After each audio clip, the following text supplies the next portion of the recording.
Good morning. I'm Jack Wayne, and welcome to my shop. This morning we're going to be talking about basic bowl turning. But whenever you start a wood turning project, there are a couple of very important things that you need to keep in mind.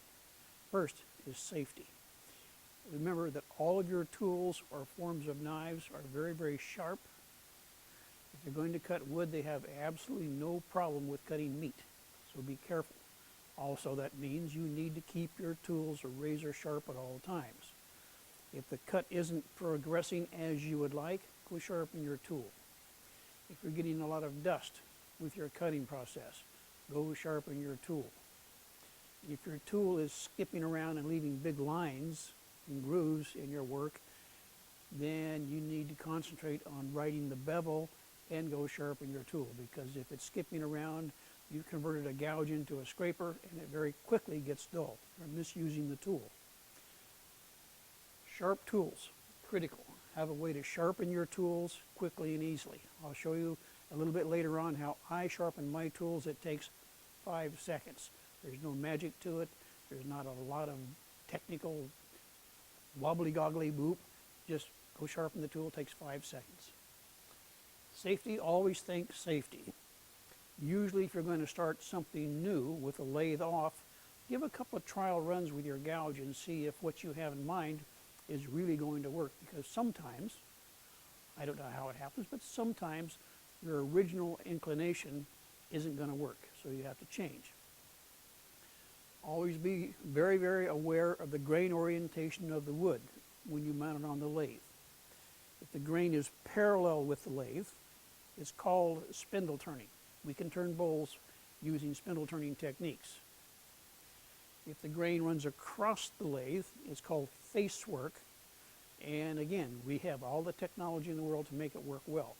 The difference is there are some tools which are never ever used on face work. Never ever use a spindle roughing gouge or a skew if you're doing face work. It's very dangerous. It's a misuse of the tool, and bad things can and will happen very quickly. Wood choice is always critical. Am I going to do wet wood or dry wood? The advantages of working with dry wood are it's dimensionally stable. It's going to be round when you finish. It's going to be a round bowl 2 weeks or 2 months or 2 years from now. The downside of working with dry wood is there's a lot of heat generated from friction on the tool. There's a lot of dust generated in the turning process. And it's a lot of work. But the other side, the wet wood. My dream is cutting wet wood always. It literally sings to you as you cut the wood. You can throw shavings for 30 feet. Sometimes, if you're working with a really wet wood like madrone, you'll actually get wet. Water's being thrown off the wood, and it's a joy to just wipe all of the wood snout off your face and keep on turning. The wood is lubricated by the moisture, so the tools don't get hot. You don't generate any dust. However, when you've completed your project, as it goes through the final drying phase, air dries, it is going to change shape.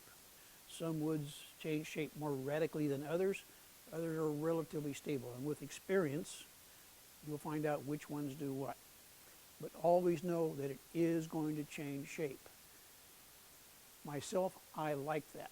I like the wood to assume the shape it wants to. It will usually go oval, either radically oval or just somewhat oval. That's okay, because people ask me, how did you do that, Jack? And I say, special techniques, years of training. It's just nature. We charge extra for that. We call it character. It's a good thing. All right, how are we going to do this? We're going to mount the bowl to the lathe. You can either use a face plate, mount it to the center of mass on a relatively flat surface if you can. Make sure you always bring the tailstock up and bear a live center against the end of the wood. This distributes all of the vibration loads over the entire bed of the lathe instead of just the headstock bearings taking up all the stress and strain. You can mount it between centers. It works just fine. Again, you're using the tailstock. Use a large drive center. Make sure everything is stable, centered, and you're good to go. Adjust the tool rest for height. The height of the tool rest depends upon the lathe you're using, your height, and the tools you're using. The goal is for when the tool is in the cutting position, the cutting edge is at the center line of the spindle. So there's a lot of variables that are going to influence where you put the tool rest. You've got to experiment just a little bit. You want to keep, again, the cutting edge of the tool at the center line of the spindle. Adjust the speed. There is a rule of thumb formula for speed. Most accidents happen on a lathe because of improper speed control. You never get in trouble if the lathe is going too slow. You usually get in trouble because the wood is going too fast. My personal lathe weighs 1,600 pounds. I can make it dance across the floor if my speed is too fast on an unbalanced piece of wood, so be careful. The rule of thumb formula is diameter times RPM. The answer is 10,000. That's just a number. It doesn't mean anything. It's just a number. Example, if I have a 10-inch diameter bowl at 1,000 RPM, the answer is 10,000. Piece of cake. However, no vibration. If it's vibrating at 420 RPM, slow it down. If you can take it up to 800 or 1,000, you're golden if the diameter is about 10 inches. So just be careful. All right, we've adjusted the speed. We're going to turn it to a cylinder shape. That is, if your bowl looks kind of like this, you got a faceplate here, tailstock here. What we want to do is make it into a cylinder. Get rid of the lumpy, bumpy bits. That's a start. Now we're working towards dynamic balance, so we can start bringing the speed up. Then we're going to develop the bottom shape. Take off the corners. And last, we're going to develop a tenon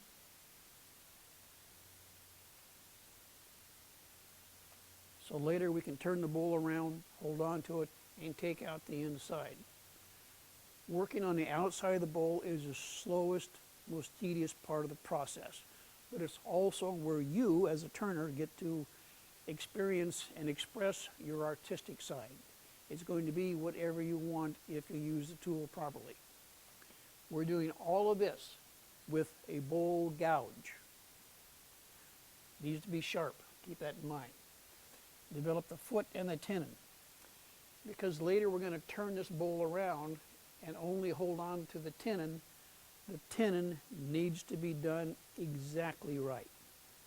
There's a couple of options depending upon what scroll chuck you have. If you're using, let's say, a one-way chuck, on the tenon, it needs to be about 3/8 of an inch high. Remember that strength in the foot comes from diameter, not from height. This part of the tenon never, ever, ever touches the chuck. You only grip by the sides. Again, on a one-way chuck, this corner where the tenon meets the bottom of the bowl needs to be a very, very crisp 90 degrees. Crisp means there is not a little radius there, there's not a little wonkiness there. It needs to be dead on 90 degrees. There's a couple of ways to achieve that. You can do that with a properly sharpened bowl gouge. You can do it with a French tool called a bédane, which is a really good tool, as adapted by the British because they get along so very, very well with the French. The British use it upside down. But then the French only use skews to open bags and paint cans. So I guess it's a good trade-off philosophically. There needs to be a little flat right here. That flat area registers on the top of your chuck, on the top of the jaws. That ensures that the bowl is dead square and is going to run true to the lathe. Beyond that, piece of cake. Now, I mentioned that this is used for the one-way series of chucks. If you have a Nova chuck, that requires a little 3-degree dovetail shape. It has to be done properly. Luckily, they make a tool just the right shape and size for that. So you're good to go. Back over here. We're going to verify then that the tenon is going to fit the chuck. Because if you don't do that, and you get all ready to turn it around and do something else, and suddenly discover that the tenon doesn't fit the chuck, and you've taken off the faceplate, you've put yourself into a position where you have to do absolutely everything all over again, because the faceplate will never ever go back in the same place the same way again. It will have a slightly different center.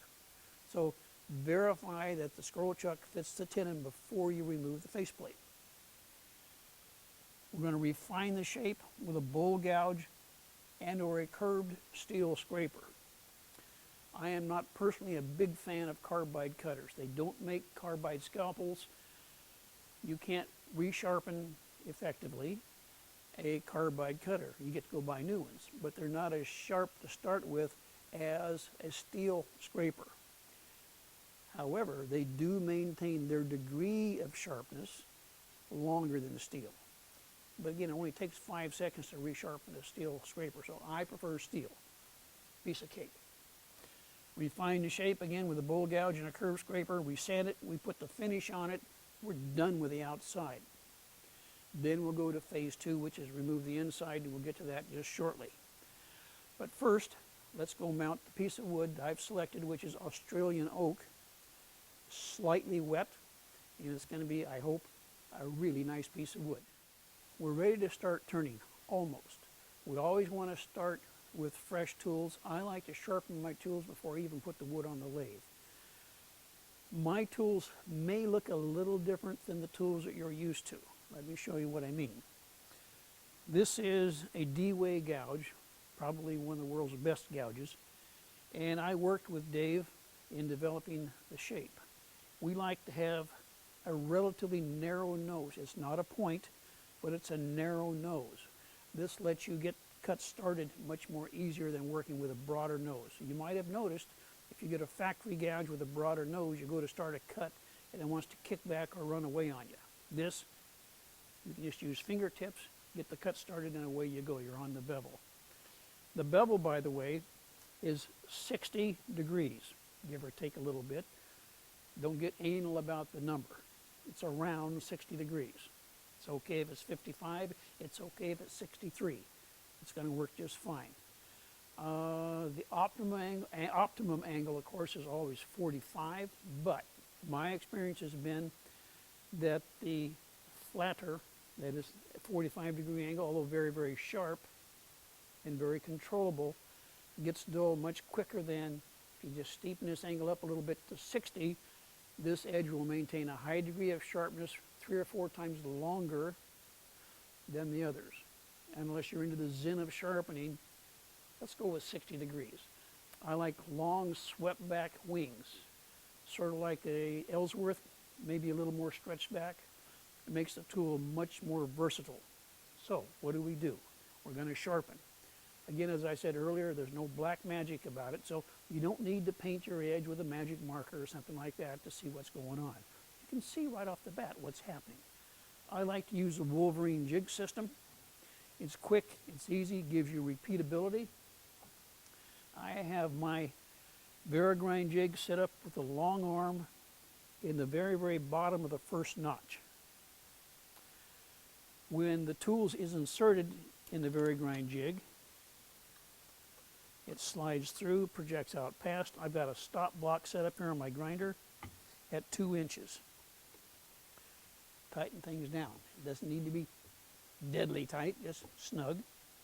I have the sliding arm set so that this back surface here is exactly 6.5 inches from here. And this is dead square to the grinder and plumb with this surface here. All of this combination gives me 60 degrees on the nose. So this end has been ground down to create a slight cone shape because it needs to fit into a little socket here. just like that. Turn the grinder on. Lay the tool way over, so I'm going to start on this cheek. I'm going to rotate the tool around, end up on this cheek. A loose grip over here. Don't hold it by the end because you run out of arm. Up here it's much easier to do, so we start right here. It's nice, smooth, easy control. You can shave with that edge. 5 seconds is all it takes. Oh, you might have noticed the wheels. A little different, don't you think? These are a relatively new development for wood turners called cubic boron nitrate. What's nice about them is they're designed to cut steel. They don't wear away like the ceramic or aluminum oxide wheels. They're always balanced. You don't have to clean them, dress them, fiddle with them. What a dream. I used to go through a set of wheels a month because I teach. And during the class I might sharpen over 200 times. So the wheels just get smaller and smaller and smaller, and finally you have to throw them away at 80 bucks a pop. That's $1,000 a year, give or take. These, less than half that. And I never have to fiddle with them again. I love it. The grinder, I like a high-speed grinder. Again, I'm not into the zen of sharpening. I want it to be done in 5 seconds. A slow-speed grinder might take 10 or 15 seconds, maybe even 30. Terrible. That's time away from turning. No fun at all. This is a heavyweight grinder with really heavy bearings in it.